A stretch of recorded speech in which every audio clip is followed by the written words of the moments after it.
acompañar en piso el economista y contador. Sí, economista y contador Diego Labat, presidente del Banco Central. Bienvenido. Bien, muchas gracias. Lo hablábamos antes de empezar la entrevista, mucho antes de empezar las noticias incluso. Dicen incluso los popes en Estados Unidos que el presidente de la Reserva Federal no habla nunca, que cuando habla se complicó. Pero bueno, por eso doblemente gracias por acompañarnos, porque además, y desde los tiempos de Ramón Díaz me pasa, con la ventaja que teníamos con Ramón Díaz era que era periodista, además, y era un tipo tan frontal que era más lo que le gustaba salir que no salir, entonces, pero él tenía claro que cuando un presidente de un banco central habla, es porque hay algún problema. No es este el caso, así que muchísimas gracias. Quería arrancar por ahí. Hay muchísimos temas. La política monetaria seguramente es de las sacudidas por todo el cambio que el gobierno tuvo que hacer a partir del 13 de marzo, 14, 15 de marzo, lunes 15 de marzo. ¿Por dónde arrancar? Tema inflación, porque el Comité de Política Monetaria, que para el común de la gente el copón es una copa grande, ¿no? Tenía una rutina de trabajo que eran reuniones trimestrales, si mal no recuerdo. Recuerdo también que usted anunció que esto se iba a multiplicar por 2. ¿En qué trabaja el Banco Central y en qué puede influir a la hora de pensar en una inflación controlada, ya supongo que a partir del año que viene? Bueno, muchas gracias y sí, no estamos con nada, por suerte no estamos en momentos, si bien la crisis sanitaria nos ha obligado a mover un poco la rutina, ¿no? Como tú decías, el 13-14 de marzo nos encontramos con que quizás un diagnóstico y una serie de cuestiones que teníamos en agenda hubo que rápidamente cambiar. Y la agenda del Banco Central, como la de muchos organismos y mucha gente y muchas empresas, tuvo que cambiar. Todo cambió. Todo nos cambió. En un mundo de incertidumbre y de incertidumbre muy fuerte, ¿no? Donde yo decía, si uno hoy le decía a alguien, si se llegaba a discutir si era bueno usar o no usar tapaboca, como a veces después otras medidas, por supuesto que requerían de mucha más discusión, ¿no? Porque si lo más básico, que hoy ya estamos acostumbrados a usarlo, en marzo se discutía si era bueno o era malo. Bueno, entonces nos enfrentamos a un mundo que sobre todo era desconocido, con mucha incertidumbre, y bueno, y en el Banco Central eso nos obligó a replantearnos, y bueno, intentamos reaccionar rápido.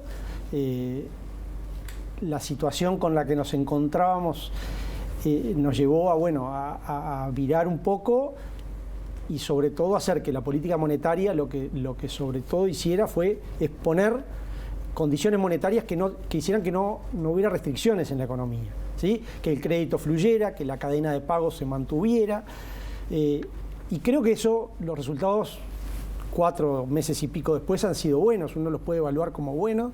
Porque es una crisis grave, parecida a la del 2002, pero con la diferencia de bancos fuertes. Claro, yo digo es el sistema financiero, que en muchas de las crisis ha sido el problema, acá ha sido buena parte de la solución, porque el crédito fluyó, las empresas pudieron seguir pagando, los individuos que tenían alguna restricción financiera porque se quedaron sin trabajo, de alguna manera se fueron buscando soluciones. Por supuesto que no son soluciones completas, seguramente uno puede encontrar casos que sí se complicaron, pero se fueron buscando las soluciones como para que la economía siguiera corriendo y bueno, y el país continuara trabajando, ¿no? De todos modos, no tome como prioridades el orden de las preguntas, porque tenía 40 temas y he elegido 8 o 10, obviamente, para una entrevista de 10-12 minutos. En su cabeza, y la del equipo económico, podría decir, ¿se sigue pensando de cara al año que viene en un rango meta de inflación de 3 a 7%, por ejemplo? Sí. A ver, yo eso he sido muy claro. La pandemia nos obligó a cambiar algo el rumbo y ser expansivos y tener una política monetaria que evitara restricciones. Pero el centro, el foco, el objetivo del Banco Central va a ser la inflación, y tiene que ser la inflación, y no muchos objetivos, sino uno solo, y la inflación. Por eso es importante que todos los agentes económicos, empresas, individuos, empiecen a visualizar que el Banco Central actúa, que tiene una política monetaria consistente con las demás políticas y que lo que apunta es a una inflación mucho más baja que la que tenemos. Pero hay que pensar en el año que viene. Este año yo creo que no era factible. la inflación ya estaba alta, estaba por arriba del rango meta. El rango meta venía hace 2 años, está fijado entre 3 y 7. Estaba en 8, 9. En marzo 8, por ahí estaba en 8 y algo. Con el movimiento al alza del tipo de cambio, más algunas restricciones que hubo en algunas frutas y algunas cosas, eso tuvo un pico en 11. En los últimos 2 meses eso ha empezado a descender y prevemos que esto siga bajando seguramente en los próximos meses, pero igual este año vamos a cerrar seguramente con una inflación alta y es esperable que sea así, pero sí lo que tenemos que tener claro, en el Banco Central lo que usamos una medida que es lo que le llamamos el horizonte de política monetaria, es decir, a cuándo queremos llegar. Seguro. Y ese horizonte son 24 meses y ahí es donde decimos, en 24 meses vamos a estar adentro del rango, ese es nuestro compromiso y es lo que queremos, construir esa credibilidad y decir que vamos a cumplir y vamos a estar ahí. Le voy a seguir un poco el razonamiento para encontrarle un hilo conductor a la entrevista. Esto a los presidentes del Banco Central no les gusta, pero es decir, el dólar está donde tiene que estar porque siempre fuimos más caros que Brasil, nací en la frontera, digo, o sea que lo tengo claro, con distintos altibajos, pero el 90% del tiempo en los últimos 60 años siempre fuimos más caros que Brasil y gran parte del tiempo más caros que Argentina, pero hoy hay algunos costos que en Uruguay están disparados con respecto a la región. ¿El dólar está donde tiene que estar o no es un tema que le preocupe y la libre flotación sigue como está? Hoy el régimen es de libre flotación y justamente yo lo mencionaba al principio, es decir, tenemos que tener un único objetivo. Quizás el error en política monetaria es querer tener muchos objetivos. El objetivo hoy del Banco Central establecido es la inflación. Si uno quiere además controlar otras cosas, puede no llegar a cumplir con ninguna. Con lo cual, por eso yo he sido muy claro, no tenemos un objetivo de tipo de cambio, simplemente hay una libre flotación y el banco interviene cuando ve que de alguna manera el mercado tiene alguna restricción, cuando el tipo de cambio se desvía de sus fundamentos, pero solo puntualmente y para de alguna manera corregir alguna falla de mercado, pero no tenemos ningún objetivo de tipo de cambio. Hubo algunas críticas de un antecesor suyo, que fue ministro de Economía y es senador hoy, fue presidente del Banco Central como el senador Vergara, que dice que algunas cosas aprobadas en la LUC hacen que la transparencia camine por la cornisa. Le pongo algunos ejemplos, por ejemplo, los cambios en la inclusión financiera.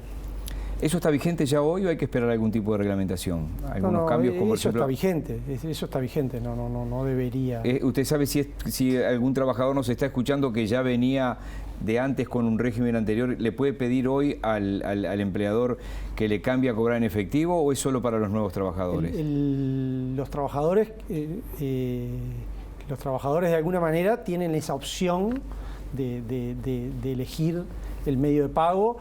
Si no me equivoco, la ley lo que prevé es un periodo creo que es cada un año, que donde esa chance se puede cambiar. Los cambios o incentivos para la radicación fiscal, por decirlo de alguna manera, también han sido blanco de críticas.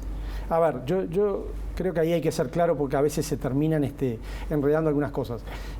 Muchos de estos cambios lo que primaban es darle libertad al individuo y no otra cosa. O sea, cuando hablamos de lo otro, perfecto. Lejos de tener ningún incentivo de opacidad ni nada parecido. Lo mismo en los otros cambios, desde el Banco Central, pero también desde otros organismos del Estado que actúan. Justamente si hay algo que queremos es reforzar todo el sistema de prevención de control de lavado de dinero que el Estado uruguayo tiene y que sea justamente mucho más efectivo. Uruguay tuvo una evaluación que terminó en enero de este año, es una evaluación correcta, pero nos marca una serie de puntos y justamente queremos que esos puntos se corrijan, se mejoren. Le vamos a dar algún recurso más incluso a esos controles. En un momento en el cual la economía tiene restricciones, la idea es poner algún recurso más en eso. O sea, el compromiso sigue siendo. Quizás a veces se confunden las cosas. Lo que buscaron estas medidas es libertad y quizás ser más eficiente en este sistema que sí era muy, en algunos casos era muy costoso y muy dificultoso para algunas personas, pero lejos de tener objetivos que no sean los dichos, ¿no? La última, porque los tiempos en una entrevista en un informativo son las fortalezas y lo que fue el respaldo de las calificadoras de riesgo hacen que estemos tranquilos con respecto al grado inversor hasta fin de año? Sí.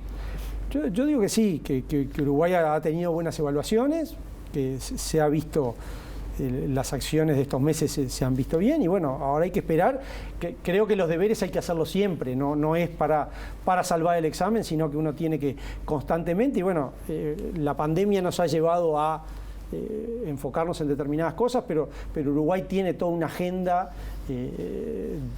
por la parte que me corresponde en el Banco Central, pero del resto del gobierno, y bueno, hay que seguirla, continuar esta línea, y creo que después, yo digo, a veces hay que no es no mirar las calificadoras, es hacer las cosas bien, los resultados llegan solos, como dicen los técnicos de fútbol. Le agradezco muchísimo por hoy. Bueno, gracias por su tiempo.